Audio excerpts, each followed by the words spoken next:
રાંચી થી 7 કિલોમીટર તાલા રોડ ઉપર આવેલી જગ્યા છે અને અહીંયા મને 42 વર્ષ થયા છે। 42 વર્ષથી અહીંયા 40 તુલસી વિવાહ થઈ ચૂક્યા છે અને 32 સપ્તાહ થઈ ચૂકી છે। દર વર્ષે આપણા જે સોમનાથ ભગવાનના દર્શન કરવા જાય છે ત્યાં પણ આપણે 42 વર્ષ થયા છે।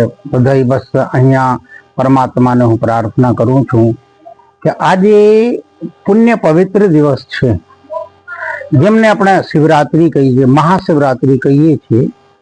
એનો ઇતિહાસ એવો છે કે જ્યારે રાજા બલિને ત્યાં ભગવાન વામન ભગવાન પધાર્યા અને એને આવીને જ્યારે 3.5 પગ પૃથ્વી માંગી અને એને આપીને પછી ભગવાન ભૂત વામન ભોલે ભગવાન શિવજી તો દયાળુ છે, કૃપાળુ છે।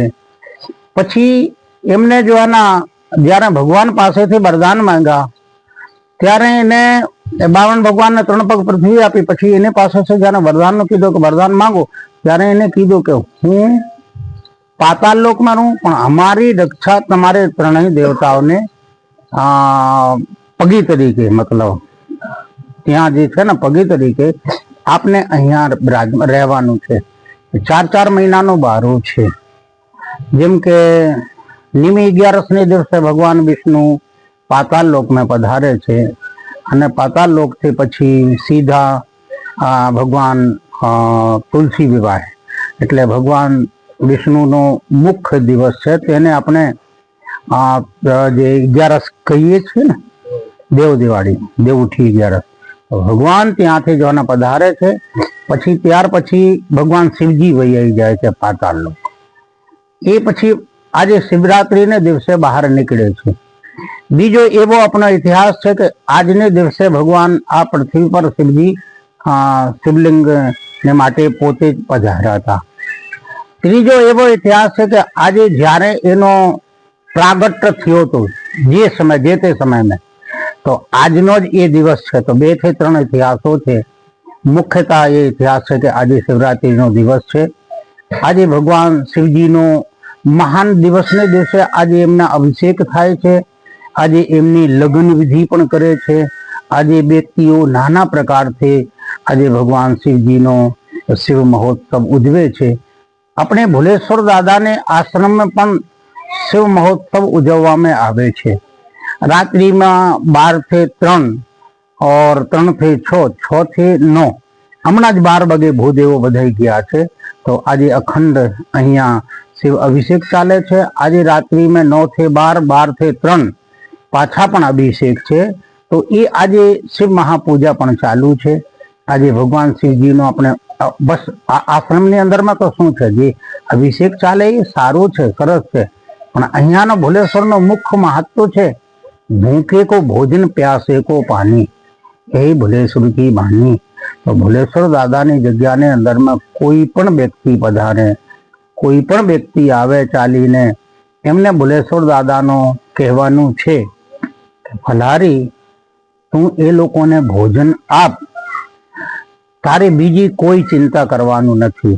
તો જે આપણો હાથ સંભાળતા હોય એક માનવ ના એવો માણસ એક છોકરીનો હાથ સંભાળે ને આખા જીવનની જવાબદારી લે, તો મારા તો 3 લોકનો નાથ છે, ભુલેશ્વર દાદા છે। એમને જવાબદારી પણ લીધી મારી અને એની અલાવામાં એમને કીધું કે તારી તાકાત છે ખવડા। અને ભુલેશ્વરમાં બસ જે કંઈક અહીંયા બને છે એ ભગવાન ભુલેશ્વર દાદાનો પ્રસાદ। આજ બધા જે વ્યક્તિઓ કૃપા કરી દર્શનનો લાભ લે છે, ભગવાનના પ્રસાદનો લાભ, અને રામાયણમાં પણ લખા છે ભગવાનને ધામ में जाओ तो भगवान ने धाम में 3 वस्तु बहुत जरूरी છે, ત્યારે તમારા પાપનો નાશ થાય છે। ત્યાં જાઓ દરસ પરસ મુખ મજ્જન પાના, અરે પાપ કઈ વેદ પુરાના, દર્શન કરો પછી મજ્જન પાન કંઈક ભોજન પ્રાપ્ત એની લેવો, આનંદથી ભગવાનનો પ્રસાદ લેવું જોઈએ। આ ભુલેશ્વરની અંદરમાં જે ત્રિવેણી વહે છે એ અન્ય ક્ષેત્રની એક ભોજન અને સેવાની ત્રિવેણી સંગમ બહેન કરે છે।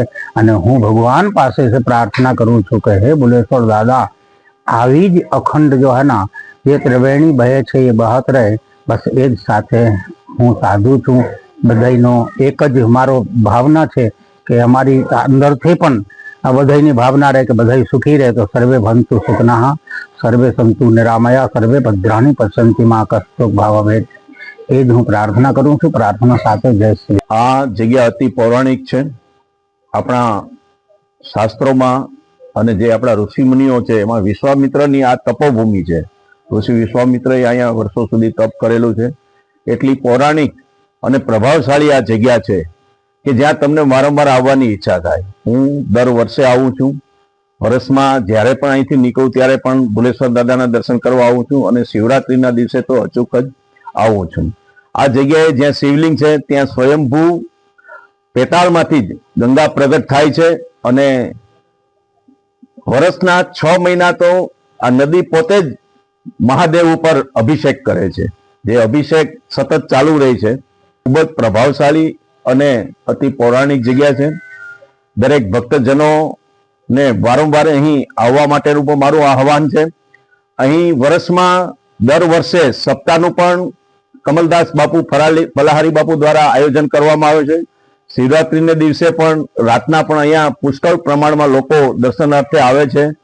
તમે ગમે ત્યારે આવો તો આ જગ્યા ઉપર તમારા માટે ભોજનની પણ વ્યવસ્થા કરવામાં આવે છે અને ખૂબ જ પ્રભાવશાળી જગ્યા છે. મહંત શ્રી કમલદાસ બાપુનો સ્વભાવ પણ ખૂબ સારો છે. તેઓ પ્રાચી મુકામે માતા ખોડિયારનું મંદિર છે એમનું પણ સંચાલન કરે છે. કોડીનાર તાલુકાના મુદ્વારકા ગામે ગાયત્રી આશ્રમ છે એમનું પણ બાપુ પોતે જ સંચાલન કરે છે અને ખૂબ જ પ્રભાવશાળી છે. હું અહીંયા ભુલેશ્વર ધામમાં બાપુનો ફોન આવે છે એટલે તન મન ધનથી સેવા કરવા માટે અમે બાપુનો ફોન આવે એટલે હાજર રહીએ છીએ. અને આજે અમને જે બાપુનો ફોન આવ્યો અને આ શિવરાત્રિના પાવન અવસર પર જે અમને સેવા કરવાનો મોકો મળ્યો એ પણ અમે એક અમારા જીવનની ધન્યતા અનુભવીએ છીએ. અને આજે જે શિવરાત્રિમાં અમને જે સેવા કરવાનો અવસર મળ્યો છે તે બદલ અમે અમારા ધન્ય અનુભવીએ છીએ.